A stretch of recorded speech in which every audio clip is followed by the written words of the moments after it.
Thanks for the terrific opportunity to be here and to discuss these interesting presentations from four very distinguished presenters, all of whom have a fascinating biography. You should look in the bio book, all of whom have a long, distinguished career in and around the official sector, and they're very astute observers of where official thinking is. I'm not saying they were responsible for what happened, or you should hold them responsible for what happens next, but I think there is much to be encouraged about from what they said. However, given the lateness of the hour, I would instead propose to focus on, I think, we could call it simplifying, or perhaps I'll just call it the less polite version of what you gentlemen have said. And in fact, on that, I'll be less polite than you as well. I think it's time to take the gloves off. I think the problems that we face in and around these mega banks, in I think all the economies present here this evening, these problems are severe, they are pressing.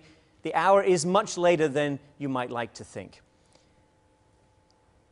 Just to frame this for you, who in the room thinks that if Goldman Sachs were to hit a rock, a hypothetical rock, I'm not saying they have, I'm not saying they will, if they hit a rock today, Saturday, who here thinks they were allowed to fail like Lehman Brothers did, unimpeded by any kind of government bailout starting Monday morning?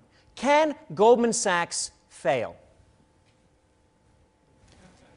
I've asked this question around the country. Only one person has ever raised his hand. It was in New York. He had a big short position in Goldman stock. That's New York. But seriously, it can't happen. Goldman Sachs is a $900 billion bank, total balance sheet. You might want to say it's too big to fail. You might want to use the language of Mervyn King, too important to fail.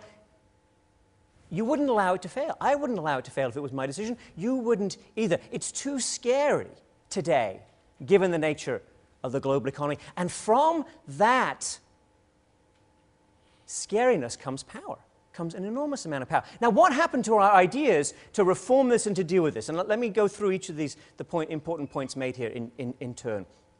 One idea was to have a resolution authority. Gary flagged this for you. But again, Gary, I'm going to push to a more forceful version. Larry Summers mentioned this last night, but he said we created a resolution authority under Dodd-Frank, which is true, but he neglected to mention, I think perhaps he just ran out of time, that there's a loophole, a big loophole.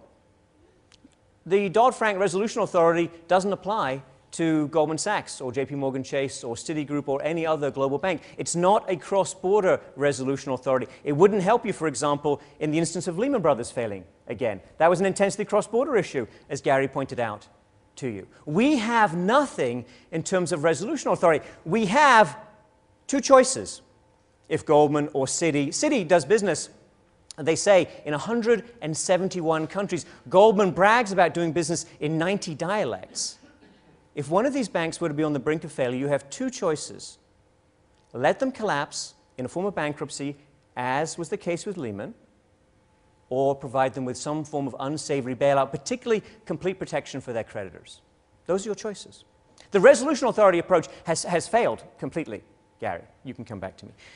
Eric laid out these beautiful maps that show you the complexity, the size, the range of activities of some of our global banks, just focusing on those European banks within his purview. And of course, if you lay out the banks in the United States, it's even more dramatic, that kind of map. And there was an idea in 2009 to make these banks simpler, make them smaller, reduce the scale of their activities. Various versions of this were put forward. Vikram Pandit, CEO of Citigroup, actually had to downsize Citigroup to some degree, partly because he got so much pressure from the government, his major shareholder. Where do we stand on this reduction in size or scope or simplifying these large financial institutions today? It's going the other way.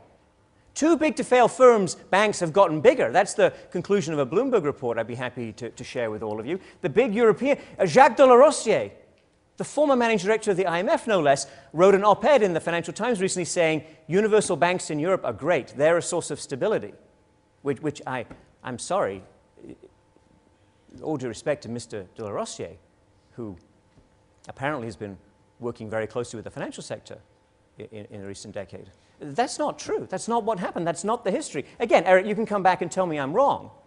Tell me that I've misunderstood recent European history. But that's the reality. The bigger banks are getting bigger. Of course they're getting bigger. They're too big to fail. They can borrow more cheaply than their smaller competitors who can fail. What do they want to do? What's their global vision? What does Mr. Pandit want to do? What does Jamie Dimon, the CEO of JP Morgan Chase, want to do? They want to become more global. They want to be highly leveraged. They want to be bigger.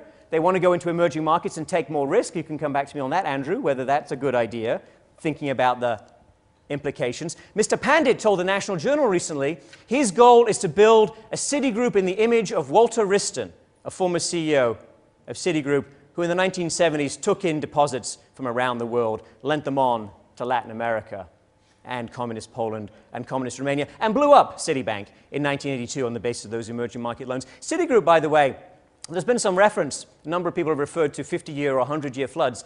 I would just like to point out, for the record, Citigroup has failed 3 times in the last 30 years. 1982, end of the 1980s on commercial real estate, and most recently 2008 based on residential real estate. This is not a rare occurrence. This is the structure of the system that we have reinforced with the bailout mechanisms and now carry forward. And this brings us, of course, to Basel III and to capital.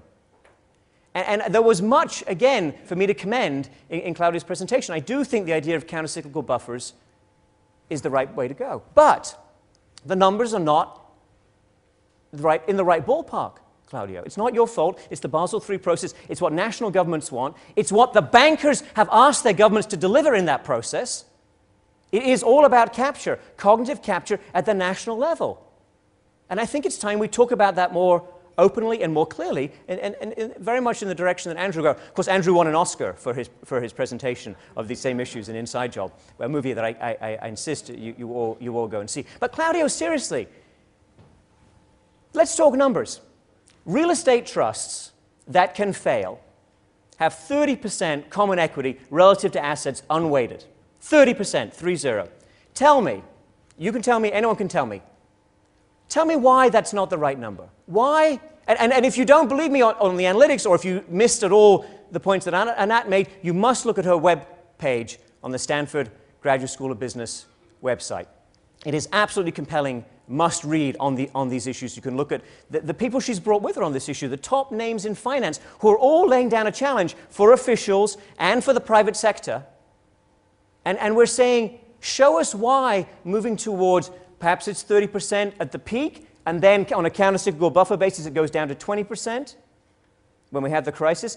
Financial institutions in the United States lost average number, or the total number, is 7% of total risk-weighted assets on this cycle. Well, why will the next cycle be any less dramatic?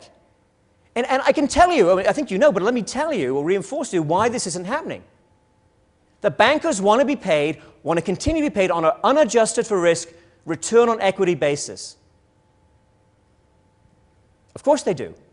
And the way they get nice compensation packages is by taking a great deal of leverage. This is something behind all your presentations. How much money do they make? They make a lot of money doing this. But how much do they make? What's the size of the private gain relative to the public loss? My final point. The executives of the top 14 financial institutions in the United States took out in cash, salary, bonus, and stock options, $2.6 billion between 2000 and 2008. The top 5 took out about $2 billion. Those were, roughly descending order, Sandy Weill, who built Citigroup, which then blew up after his watch. Henry Paulson, who built Goldman Sachs and was the point man lobbying the government to lower leverage caps for investment banks, which even Larry Summers now says was a great mistake. Goldman Sachs blew up after his watch. Angelo Mazzillo, number 3, built Countrywide, and that actually blew up on his watch. Dick Fuld, number 4, Lehman Brothers, Jimmy Cain, Bear Stearns, number 5. So those 5 people took out $2 billion. That's a lot of money. That's the private gain, one measure of it. What's the public loss? Mr. Summers actually said from this podium yesterday that the top money will be repaid from banks, and that's probably true. But that's not the cost. What's the cost? Is it 8 million jobs lost? Is it a 6% fall in employment? We're still 5% down below the peak. Is it the increase in net federal government debt held by the private sector in the United States? Compare the Congressional Budget Office medium-term forecast for debt to GDP on that measure before the crisis and after the crisis. It's a 40% of GDP increase. That is a serious banking crisis. That actually fits completely the pattern in Carmen Reinhardt's work with Ken Rogoff on these issues. That's the cost we're looking at. That's what the banks did to us And they were saved completely for the reasons that have been laid before you by these presentations. And we have done nothing substantial, nothing significant, nothing that will prevent this from happening again and happening again soon. Thank you very much.